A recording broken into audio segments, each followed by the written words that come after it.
In today's video, we compare two very different Les Paul customs. It's vintage versus modern. Let's get started. Guys, welcome back to Squealing Pig Guitars, the home of luxury shred machines here in Nottingham, England.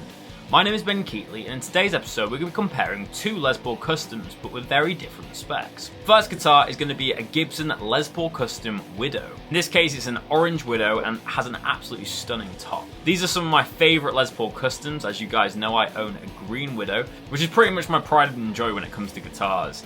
And we're going to be comparing that with a 57 spec Les Paul Custom, which is pretty much as vintage as you can get for a Les Paul Custom. The construction is very different on both these guitars, the pickup choices and the tuners are very different, so we're going to go over all them specs in today's video. But first, let's have a little listen to both these guitars back and forth.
Okay, so the first guitar we're going to be talking about today is the Les Paul Custom Widow. These guitars kind of were incepted in 2010 from a guitar that was known as the Red Widow. It got its name from the famous spider. As you can see on the back of the headstock there was a little spider decal, and this glaring red finish just made it look so evil. It also featured uncovered pickups, and these guitars were actually based off 57 spec gold tops. It wasn't until 2012 and 2013 when they released the next run of Widows. They've also reissued these with Richlight fretboards, and the one that we have today is a made-to-measure example made this year. We absolutely love the Widow guitars here at Squealing Pig Guitars, so we have a lot of these in stock at the moment. In terms of the specs, we have a mahogany body, which is a nice translucent finish so you can see the lovely wood grain. We have a two-piece flamed maple top. We have all the plies of binding that a normal Les Paul Custom would have. We have a mahogany neck, which has that slim Les Paul Custom modern neck shape. Although it is slimmer than the 50s guitar, it still has a little bit of thickness to it and is still a very comfortable neck carve. We then have an ebony fingerboard with real mother of pearl inlays, and as we work down to the head of the guitar, we have that beautiful split diamond logo with that orange lacquer sprayed at the top, which adds a really cool effect. This guitar has Grover tuners, which is a difference from the vintage spec, and it also has a Nashville style bridge. We have gold hardware all over this guitar and it looks absolutely awesome. So let's have a little listen to that before going on to the Les Paul Custom Vintage.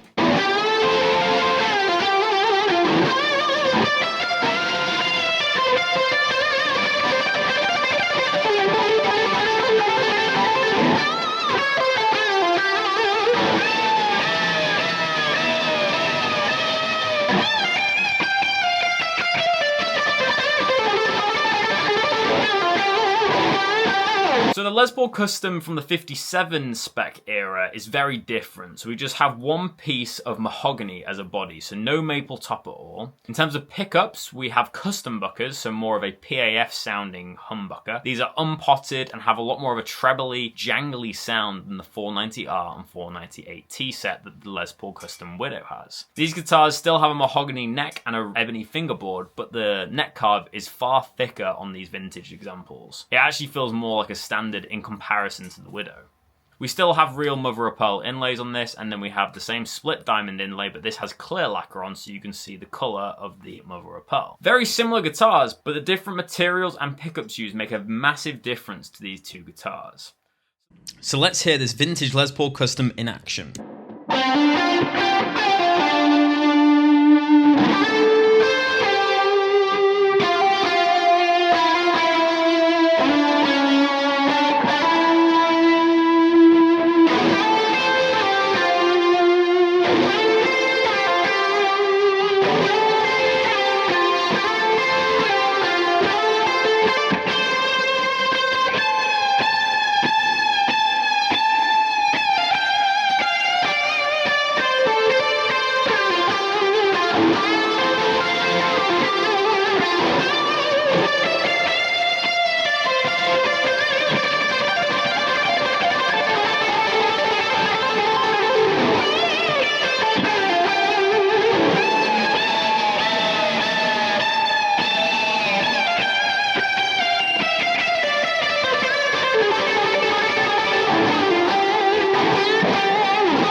So the first test we're going to do is playing blues on these guitars, see which one performs better. I have a sneaky suspicion it will be the vintage guitar, but let's still have a go.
Now we're going to be doing the rock/metal test. How do these guitars hold tuning and how do they sound when pushed through a high gain amp?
So guys, what are my final thoughts from this demo? Basically, I got exactly what I thought. The vintage guitar sounds amazing for cleaner styles and more traditional blues music, and the modern guitar, the Widow, performs far better for metal. And this is mainly down to the pickups, of course. The 57 has lower output pickups, which are going to sound more jangly and bright, whereas the 490R, 498T set are going to have a lot more output into the amp and create a better sound for rhythm play. But that being said, the vintage guitar did sound really good on the heavy music, and vice versa with the Widow with the blues, so it just goes to show how versatile the Les Paul really is. Fundamentally, these guitars aren't too dissimilar. They have the same body shape, they have similar materials, but I do think that maple cap, it obviously adds a lot to the design element of the guitar. It does look a little bit more of an aesthetically pleasing instrument in my opinion, but in terms of tone, I couldn't really tell a difference to my ear, but maybe you guys could pick something up that I did. Let me know in the comment section below. But I'd have to say that both these guitars are amazing. I think if I had to walk out of the shop with one right now, it would be the Orange Widow, and that's purely down to the fact that it looks better in my opinion. I also found it a little bit easier to play because of the thinner neck, and I did like the pickups in this guitar. With that being said, guys, let me know in the comment section below what you think of this guitar. Which one did you prefer? Did you like the monstrosity of a guitar that is the Orange Widow, or did you prefer the vintage guitar? Let me know in the comment section below. And whilst you're down there, make sure to leave a like. It really helps us out to get more views on these videos. And make sure to subscribe down below for more content on this channel. But thank you so much for watching Squealing Pig Guitars, and I'll catch you tomorrow for another episode. But until then, keep rocking, guys. I'll see you soon.